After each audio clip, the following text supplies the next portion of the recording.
These Mattoon High School students are painting, trimming, and finishing a brand new house. Through the school's building trades class, juniors and seniors can get hands-on construction experience at a house near campus. Construction has always kind of been like a thing I wanted to do whenever I was younger. I liked playing with like little construction toys and building things out of Legos and everything like that. So I mean, just kind of take that and put it into the real world. I took industrial tech when we were over at the middle school and I really enjoyed it. So I was like, well, I feel like it'd be a good fit for me to come and try out this class and have those skills when I move on in life and go to college.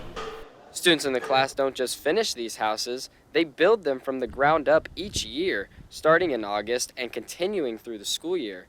Teacher Troy Hackey says he's proud to see the program provide skills to participants no matter their future careers. And I have a lot of students that have gone into the construction field or become a teacher or engineer or just do it themselves, maybe even started up flipping houses. So that's really neat to see. Student Luke Perry says this class gives him greater appreciation for the craftsmanship. Mr. Hackey told me, he's like, once you build a house, he's like, you'll never walk into one the same again because you'll pick out everything and you'll just know like what it took to make this wall or whatever. The building trades class here at Mattoon High School offers students the opportunities to learn and practice construction skills.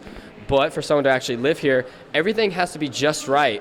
Because it has to be perfect to a T, otherwise you're going to be messing up everything else. Like the drywall stacks on top of each other, so if this part's angled this way a little bit, this part's going to also be angled this way a little bit, and it's just going to keep going all the way up. They'll be able to come back year after year for a long, long time and drive by and show their own family and their own kids, hey, I built this in high school. It's pretty neat for them. So.